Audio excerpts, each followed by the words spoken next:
असल में ये जो गोपियां हैं सज्जनों, भगवान को अपना परम प्रियतम मानती हैं और प्रियतम मान करके माता कात्यायनी की पूजा करती हैं और उनसे कहती हैं, हे माता कात्यायनी, कात्यायनी महामाये महायोगिन्यधीश्वरी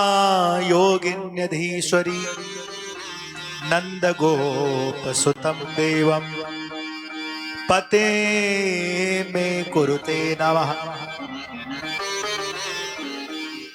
नंद गोप पुत्र जो कृष्ण है वो मुझको पति रूप में मिले। जिस कन्या की शादी ना हो रही हो अथवा वर मिलने में विलंब हो रहा हो, वो कन्या इस मंत्र के जप से पूजा करवाए, अनुष्ठान करवाए तो शीघ्रात शीघ्र वर की प्राप्ति होती है। सुंदर वर।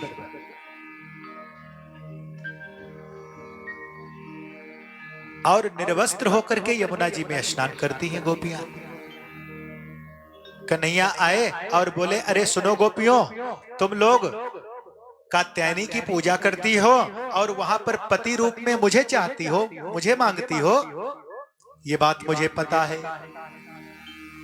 और सुनो, तुम निर्वस्त्र होके स्नान करती हो, ये बात भी हमको पता है। लेकिन देवियों, निर्वस्त्र होकर के स्नान नहीं करना चाहिए। ऐसे में दो अपराध बनते हैं। पहला अपराध ये है कि हम निर्वस्त्र होकर स्नान कर रहे हैं और कोई मनचला पुरुष आए हमारे वस्त्रों को ले जाए तो हम बाहर कैसे निकलेंगे। और दूसरा अपराध ये है कि जल के देवता हैं वरुण, वरुण देवता का अपमान होता है, इसलिए आप ऐसे स्नान मत करो। गोपियों ने कहा, हाँ हाँ, बड़े आए समझाए बेवारे पंडित जी, हम तो ऐसे ही नहाएंगे। भगवान ने कहा, अगर तुम ऐसे ही नहाओगी तो तुमको लीला के माध्यम से समझाना ही पड़ेगा। और भगवान गोपियां प्रातः 4:30 बजे ब्रह्म मुहूर्त में यमुना जी में जय श्री कृष्ण जय श्री कृष्ण जय श्री कृष्ण जय श्री कृष्ण जय श्री कृष्ण जय श्री कृष्ण जय श्री कृष्ण बोलते हुए स्नान करते हैं। हमारे कन्हैया सखाओं की टोली बना के आए और गोपियों के जितने वस्त्र हैं सब लेकर के कदम्ब के वृक्ष पर चढ़ गए।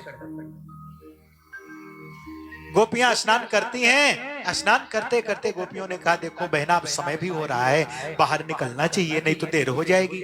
और जैसे बाहर चलने को हुई तो क्या देखा, किनारे वस्त्र नहीं। अरे बहना, हमारे वस्त्र कहां चले गए। इधर देखा कुछ नहीं, उधर देखा कुछ नहीं, तो क्या देखा कि श्रीमान जी वस्त्रों को लेके वृक्ष पर बैठे हो। गोपी ने कहा, ओ कृष्ण, तुमने मेरे वस्त्र क्यों लिए। कन्हैया बोले, ना ना, हमने तुम्हारे वस्त्र थोड़ा ही चुराए। बोले, अच्छा, और ये सब टंगे भये हैं हमारे वस्त्र। कन्हैया बोले, ये तुम्हारे वस्त्र नहीं है। बोले, फिर। बोले, ये तो हमारे कदम्ब के फूल हैं। अच्छा, इस तरीके के फूल, लाल हरे पीले नीले बैजनी बसंती। कन्हैया बोले, हमारो वृक्ष तो ऐसे ही है। सुनो, अगर तुमको अपने वस्त्र लेनो होए तो तुम आ जाओ और अपने वस्त्रों को ले जाओ। गोपियां कहती हैं, कन्हैया, अगर हम बाहर आने लायक होते तो हम तुमसे वस्त्र मांगते ही क्यों। बोले, तो फिर ठीक है, हम अपने वृक्ष पर बैठे हैं, खुश हैं, तुम यमुना जी में खुश रहो, नहीं दे रहे हैं वस्त्र तुम्हारे। गोपियां एक दूसरे की ओर देखती हैं, बहना, ऐसा कैसे हो सकता है, हम लोग निर्वस्त्र होकर बाहर कैसे जा सकते हैं। अच्छा सज्जनों, इस प्रसंग पर लोग अंगुली उठाते हैं, लोग इसकी चर्चा करते हैं कि भगवान कृष्ण को गोपियों के लहंगा फरिया वस्त्र चुराने की क्या जरूरत थी, भगवान ऐसा क्यों किए। कहते हैं सज्जनों, जब तक के जानेंगे नहीं तब तक के मानेंगे नहीं, जब तक जानेंगे नहीं तब तक मानेंगे नहीं, और तब तक के अपनी ही ठानेंगे। पक्की बात।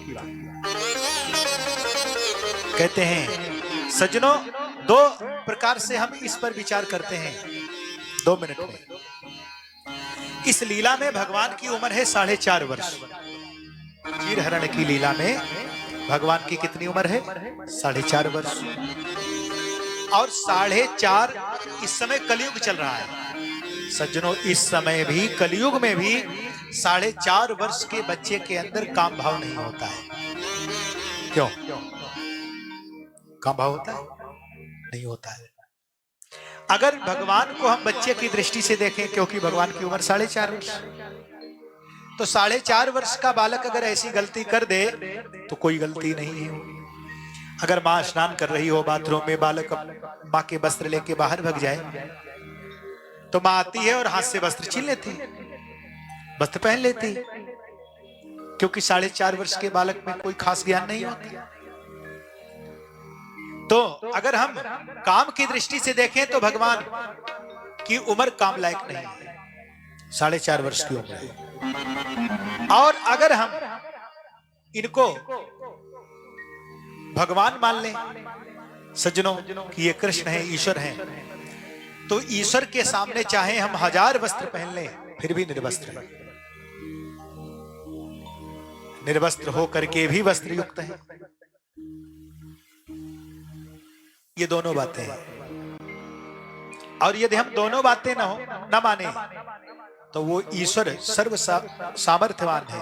गोस्वामी जी कहते हैं, समर्थ को नहीं दोष गोसाई, समर्थ को नहीं दोष गोसाई, समर्थ को नहीं दोष गोसाई, समर्थ को नहीं दोष गोसाई।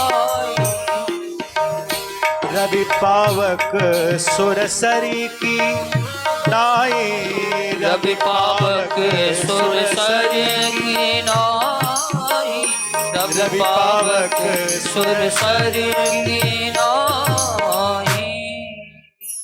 सामर्थ्यवान को कभी दोष नहीं लगता। बोलो राधे राधे।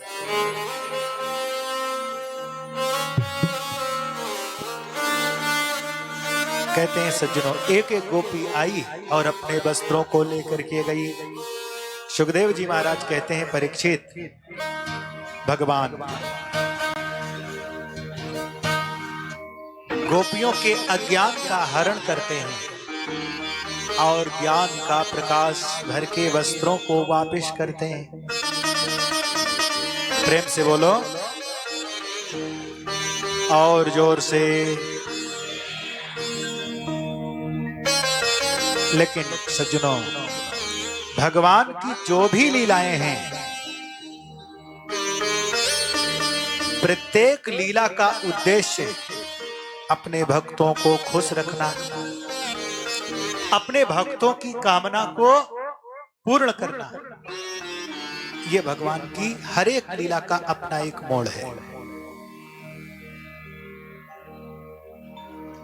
प्रेम से बोलो